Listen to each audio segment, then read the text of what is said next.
Ya. Nah, sekarang ingin kita jelaskan sedikit kenapa kita tidak boleh. Hikmahnya apa ketika kita tidak dibolehkan menghadap dan membelakangi kiblat ketika kita buang hajat? Pertama adalah dalam rangka ta'zim wa ihtiram, memuliakan dan menghormati Ka'bah, memuliakan dan menghormatinya, karena ini kiblatnya kaum muslimin. Paling tidak dalam agama Islam ada dua hal yang kita tidak boleh lakukan waktu menghadap kiblat. Apa itu? Pertama buang hajat, yang kedua meludah.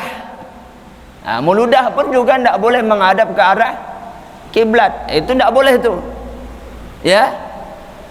Dan pernah satu saat Nabi SAW beliau masuk ke Masjidil Haram, beliau mendekati Ka'bah. Tiba-tiba di dinding Ka'bah Nabi melihat ada bekas ludah yang sudah mengering. Ya, dan Rasulullah tahu ini pasti bekas ludahnya manusia. Ya, maka Nabi SAW ambil batu kemudian digosok itu Ka'bah, bekas ludah yang sudah mengering digosok. Nabi tidak marah, apalagi ngerepek. Sapi itu punya keraja itu, biak tuh sosoknya minta ampun. Nah, dia ku jantek sekok-sekok lah biak tuh. Nabi nak marah, beliau diam, ambil batu digosok. Kalau kita kan ngerepek, ya, di masjid, sapi berak situ. Udah ngajar biak, kutang lah biak, aku tutup lah masjid itu, ku kunci lah tuh. Ya. Nabi SAW dia ambilnya batu, dibersihkannya. Begitu para sahabat dikumpul, ya, apa kata Nabi SAW? Dia bukan nanya, tadi aku lihat ludah di Ka'bah, siapa yang meludah ya? Ngaku enggak kita?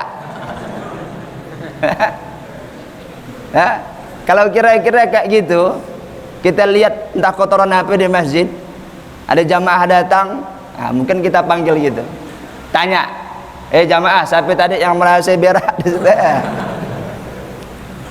Kan tidak ada yang ngaku lah, pasti minimal memalukan dia, tidak mau ngaku dia. Nabi cuma bilang apa? Kata Rasulullah SAW, seharusnya bagi orang yang sholat tidak boleh dia meludah ke arah kiblat, karena kiblat itu adalah arah sucinya umat Islam untuk sholat. Bayangkan tuh, ya, tidak ngutang, tidak dendam, tidak marah, kasih tahu semuanya, ya, supaya dapat ilmu. Ya, itu hikmah beliau itu luar biasa, kelembutan beliau dalam menyampaikan dakwah kepada manusia, jadi tidak menyinggung dan tidak tersinggung orang. Ya, dan semua hal, dan memang harus teliti kita. Kadang-kadang kita ini nyinggung orang, kita ngumpul-ngumpul 5 ya sampai 10 orang ngobrol tang bau kantut. Ya, siapa kantut ditanya tuh, siapa kantut deh, kau kantutnya itu bau khas kau teh, dituduh lagi orang tuh. Ya, kadang-kadang kan seperti itu tuh. Ya, kan pernah satu saat ketika Umar bin Khattab lagi kumpul-kumpul bersama para sahabat yang lain, ya, tiba-tiba tercium bau kentut.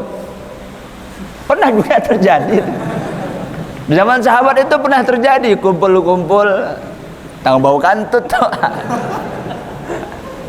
Apa kata sahabat Umar bin Khattab? Kata beliau, hendaklah yang kentut berdiri berwudu. Ya. Beliau tidak tunjuk hidung sih, cuma perintahkan hendaklah yang kentut berwudu. Ya, kalau antum nih kita berani bangkit enggak? Beranilah antum nak wudu tuh. Ya, yakin enggak berani? Apa kata sahabat? Ada seorang sahabat mengatakan, ya Umar, alangkah baiknya kalau engkau nyuruh kami semua wudu. Udah kita wudu semua aja. Hanya semua mereka, udah kalau gitu kita wudu semua. Enggak kelihatan tuh siapa yang kentut, enggak ketahuan. Itu untuk menjaga perasaan. Untuk menjaga perasaan. Subhanallah, akhlak para sahabat itu luar biasa.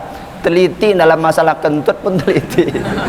Kalau kita kan main cap tuh, main tunjuk hidung itu pasti ketut si fulan ya. Nah, jadi ikhwan rahmati Allah Subhanahu wa taala, ya dua hal itu.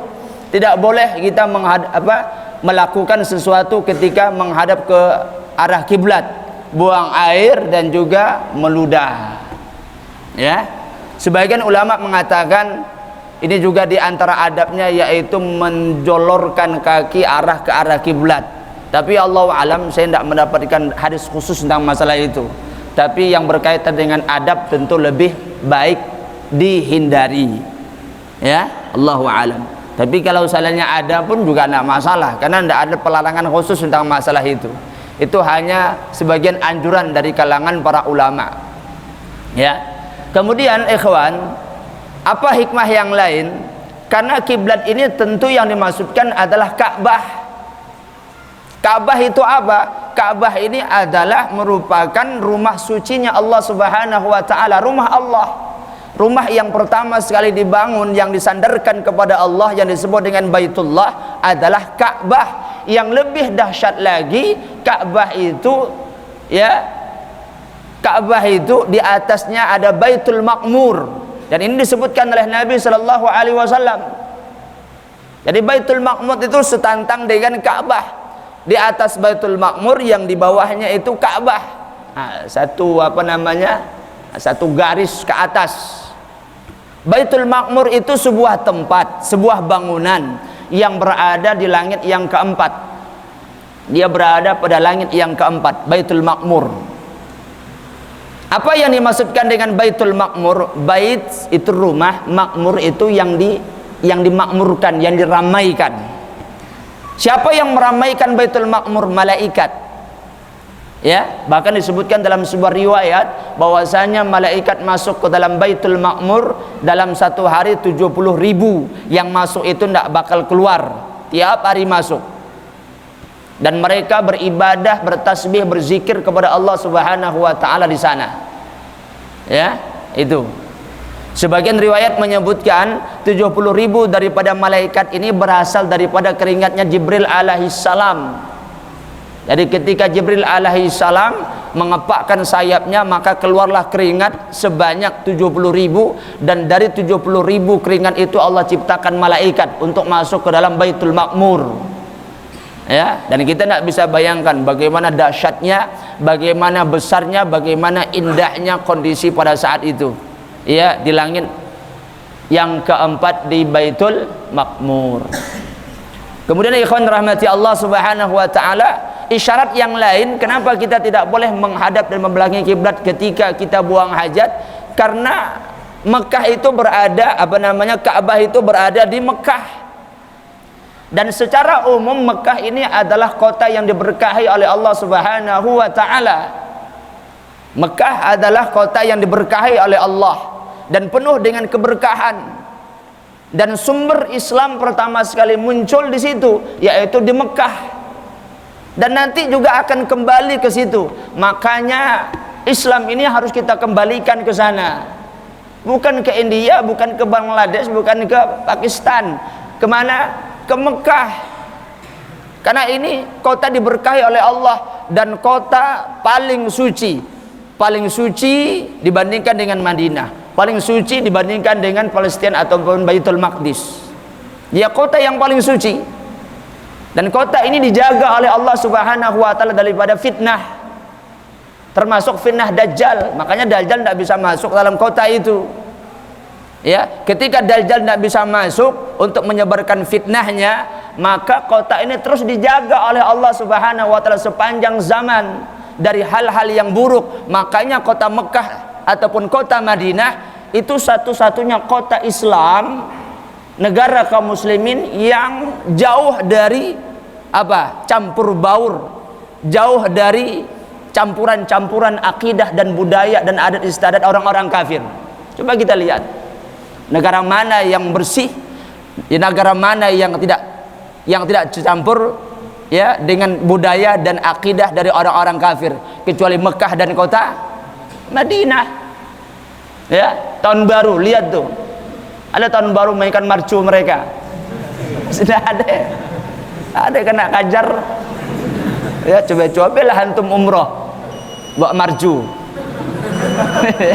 Kalau akan marju lagi di hotel tuh. Dol. Dekajar antum tuh. Ya. Ini kota paling suci dari hal-hal keburukan. Sunnah dijaga, Al-Quran benar-benar diamalkan, Al-Quran benar-benar dihidupkan dan seterusnya. Ini sangat luar biasa. Maka itu diantara faedahnya.